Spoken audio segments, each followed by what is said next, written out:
My daughter's teacher kept humiliating her in front of the class. I taught her a lesson she'll never forget. My daughter Lily had always loved school until she got Mrs. Thornton for second grade. The first week seemed fine. Lily came home excited about her new classroom pet turtle and the reading corner with bean bags. She'd spend hours at night practicing her spelling words and drawing pictures for her teacher. I thought we'd gotten lucky with such an enthusiastic start to the year. Then the red cards started.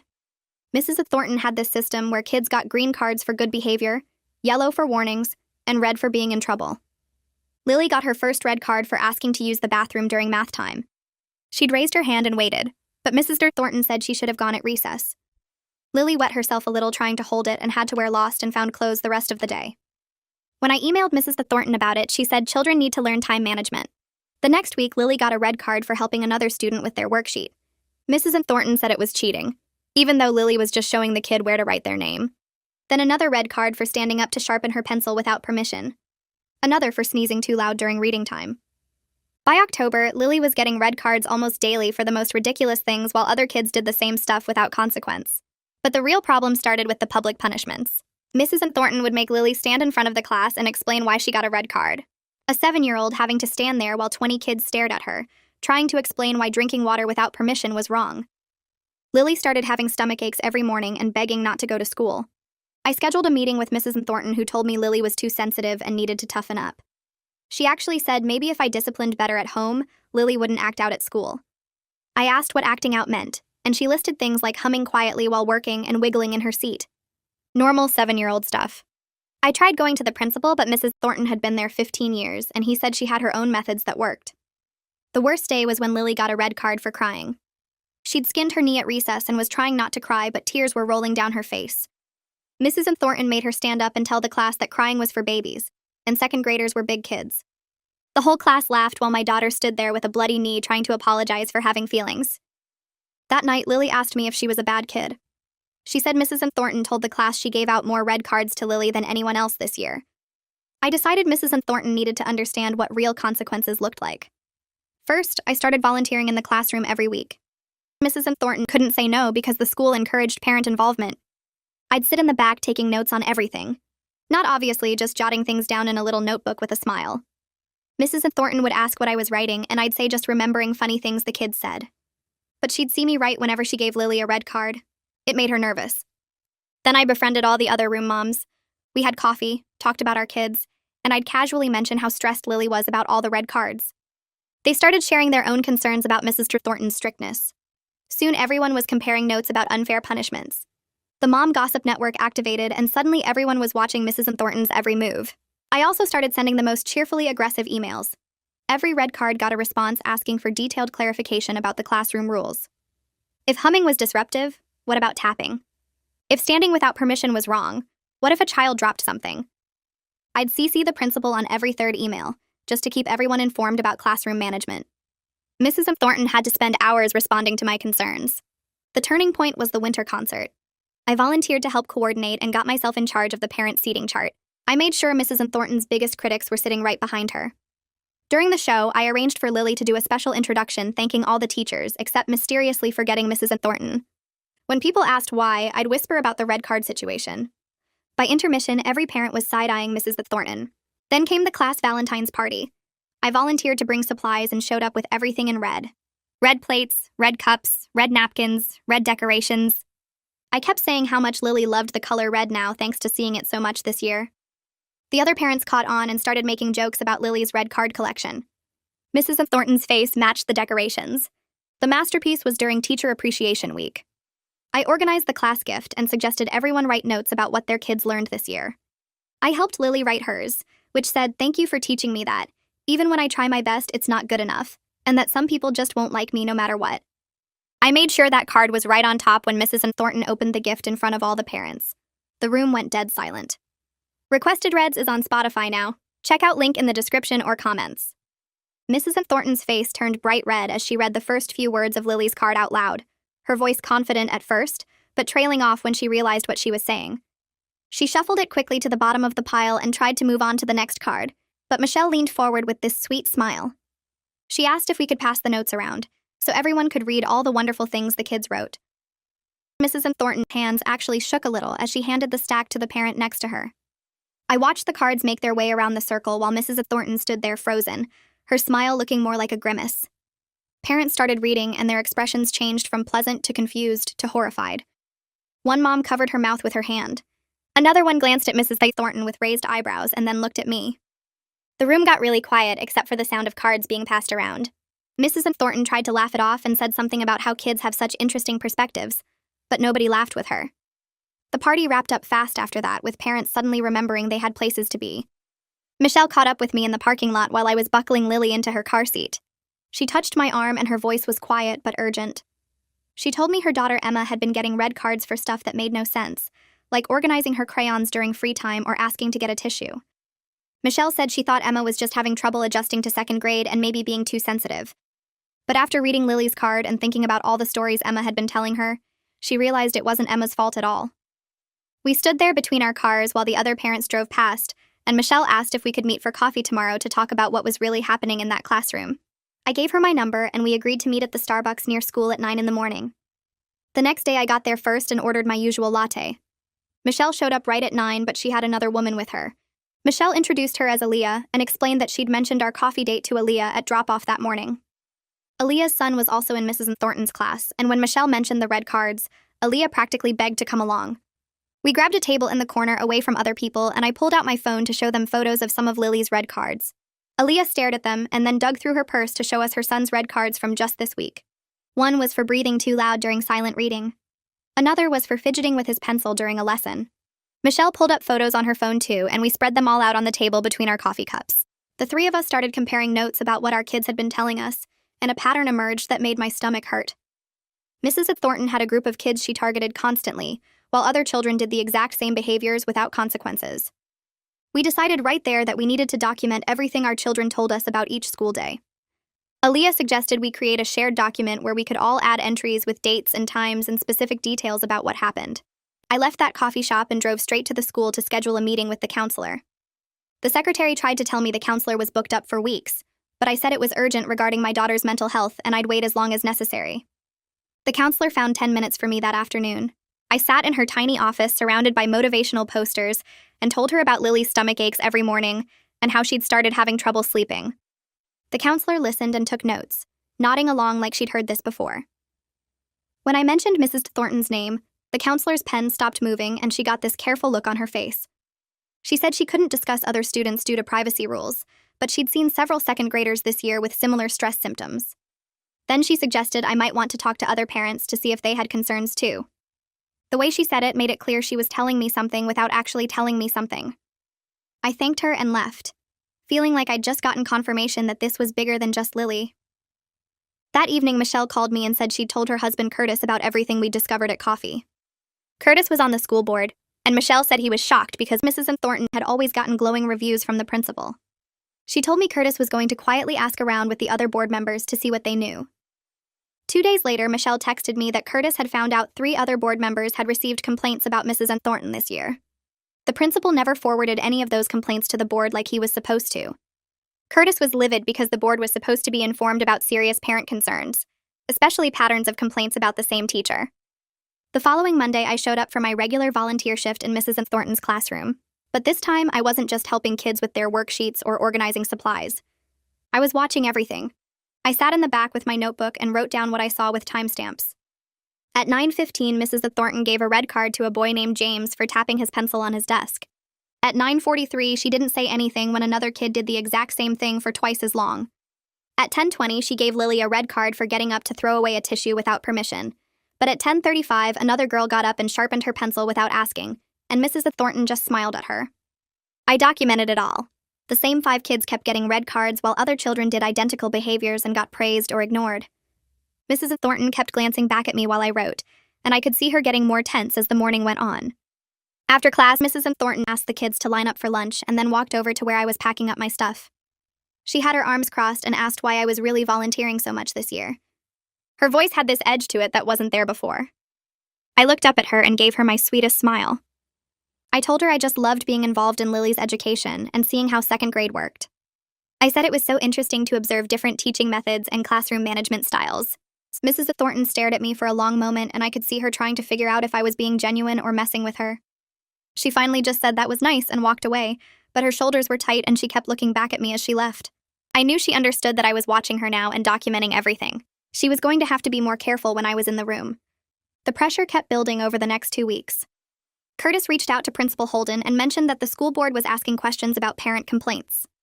Suddenly, Holden agreed to meet with me, Michelle, and Aaliyah all together. We sat in his office with our folders of documentation spread across his desk. Holden looked really uncomfortable as we walked him through the pattern we'd discovered. We showed him the red cards with dates and times. We showed him our shared document with dozens of entries from our kids about unfair treatment. We pointed out that the same 5 children were being targeted while others weren't held to the same standards. Holden kept adjusting his tie and saying he was sure there was an explanation. But when Aaliyah asked him what possible explanation there could be for giving a 7-year-old a red card for breathing too loud, he didn't have an answer. He finally promised he would personally observe Mrs. Thornton's classroom to see what was happening. 2 days after that meeting, Lily came home from the school actually smiling. She talked nonstop through dinner about how great her day was and how Mrs. Thornton had been so nice to everyone. She said Mrs. Thornton didn't give out any red cards and even let kids get up for tissues without asking. I felt this sinking feeling in my stomach because I knew exactly what had happened. Mrs. Thornton had known about the principal's observation and put on a performance. She'd been on her best behavior to show Holden that everything was fine. That night, I sent an email to Holden explaining that Mrs. Thornton's behavior changed when she knew she was watched. I asked him to do unannounced observations since the scheduled one hadn't shown him the real classroom environment. I copied Curtis on the email so the school board would know I'd made the request. The following week, Mrs. Thornton retaliated. Lily came home with 3 red cards from a single day, and she was sobbing so hard she could barely get the words out. 1 red card was for her handwriting being too large and taking up too much space on the page. Another was for humming quietly while she colored during art time. The third was for taking too long to line up for recess. I looked at those red cards and felt rage building in my chest. This was deliberate. Mrs. Thornton was punishing Lily because I'd complained to the principal. I grabbed my phone and took photos of the red cards. Then I took photos of Lily's tear-stained face and her red eyes. I sat down at my computer and wrote an email with the subject line "Escalating retaliation against student after parent complaint." I attached all the photos and sent it to Principal Holden, the school counselor, and Curtis. I explained that Mrs. Thornton had given Lily 3 red cards in one day for increasingly absurd reasons, less than a week after I'd asked for unannounced observations. I said this was clear retaliation, and it needed to stop immediately. Then I held Lily while she cried and told her that none of this was her fault, and that I was going to fix it. The next morning, Michelle texted me that she'd run into Mrs. Thornton's sister in the teacher parking lot. Courtney taught 4th grade in the same building, and apparently she'd been waiting to talk to someone about what was happening. Michelle said Courtney looked nervous when she approached her, kept glancing around like she didn't want anyone to see them talking. Courtney told Michelle that her sister had changed over the past 2 years, becoming more rigid and angry about everything.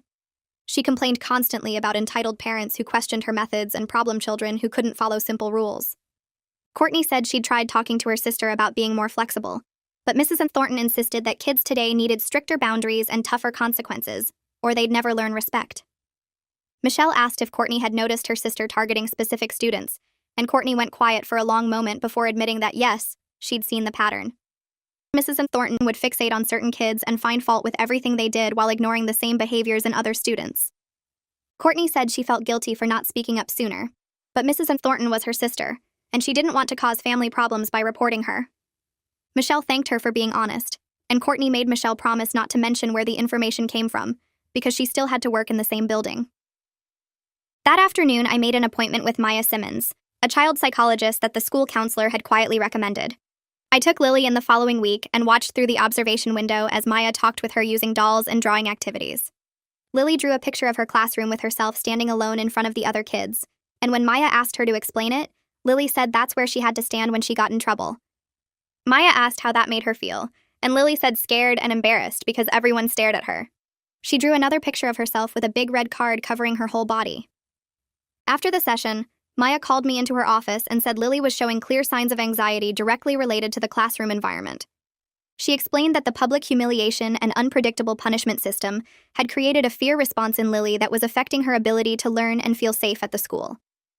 Maya wrote a detailed letter documenting everything, including her professional recommendation that Lily be moved to a different classroom immediately for her mental health. She handed me the letter in a sealed envelope and told me to give it directly to the principal, and that she was available to speak with the school if they had questions about her evaluation. I scheduled another meeting with Principal Holden the next day, and brought the psychologist's letter with me. I sat across from his desk and slid the envelope toward him, telling him I was formally requesting an immediate classroom transfer for Lily, based on documented psychological harm. He opened the letter and read it slowly, his expression getting more uncomfortable with each paragraph. When he finished, he set it down and said that moving students mid-year was disruptive to their education and to the classroom dynamics. I leaned forward and reminded him that Curtis had already shared my concerns with the full school board, and they were very interested in hearing how the school planned to address a situation where a second grader needed therapy because of her teacher's behavior. Principal Holden's face went red and he picked up the letter again, reading it more carefully this time. He asked if I'd really go to the school board with this, and I told him I already had copies of everything, including Maya's letter, my documentation from classroom observations, and statements from other parents. He sat back in his chair and rubbed his temples. 3 days later, Principal Holden called me back to his office and said he'd spoken with Mrs. Smith, the other second-grade teacher, and she was willing to accept Lily into her classroom. But he needed time to prepare both teachers for the transition and make sure it went smoothly. He said he couldn't do it immediately because there were procedures to follow. I pulled out my phone and opened my calendar, counting out 7 days from that morning. I told him Lily would be in Mrs. Smith's classroom by that date, and if she wasn't, I'd be attending the next school board meeting with my full documentation and Maya's letter. I'd already confirmed the meeting date with Curtis, and knew I could get on the agenda. Principal Holden looked like he wanted to argue, but instead he just nodded and said he'd make it happen. I thanked him for his cooperation and walked out of his office feeling like I could finally breathe properly for the first time in months. That evening, my phone rang with a number I didn't recognize. I answered it and heard Mrs. Thornton's voice, shaky and angry at the same time. She said she'd heard about the transfer request and wanted to talk to me directly about this situation. I stayed quiet and let her talk. She said I was trying to ruin her career over normal classroom management, that she'd been teaching for 15 years and never had problems like this before. Her voice got louder as she talked, saying that if I'd just disciplined Lily better at home, none of this would be happening. I felt my jaw clench but kept my voice calm when I finally responded. I told her that making 7-year-olds stand in front of their classmates and apologize for having feelings wasn't normal, and that giving a child a red card for crying when they had a bloody knee wasn't classroom management. Mrs. Thornton started crying and saying I didn't understand how hard teaching was, how entitled parents had made her job impossible. I said that calling parents entitled when they advocated for their children said everything I needed to know about her teaching philosophy. Then I hung up. My hands were shaking, but I felt good about not letting her manipulate me into feeling guilty. The following Monday morning, I walked Lily to Mrs. Smith's classroom instead of Mrs. Thornton's. Mrs. Smith met us at the door with a warm smile and showed Lily where her new desk was, right next to a girl who immediately started telling Lily about the class guinea pig. I watched Lily's shoulders relax as Mrs. Smith explained the classroom routines in a kind, patient voice. There were no colored cards on the wall, just a chart with everyone's names and stickers for completed work. When I picked Lily up that afternoon, she was actually smiling and talking fast about everything they'd done. She said Mrs. Smith let them get tissues whenever they needed them, and didn't get mad when someone asked a question during instruction time. That night at dinner, Lily ate everything on her plate without complaining about a stomachache. The next day, Mrs. Smith sent me an email saying that Lily was a delightful student who participated actively in class discussions and followed directions beautifully. She said Lily seemed a little nervous at first, but was already making friends and adjusting well to the new classroom environment.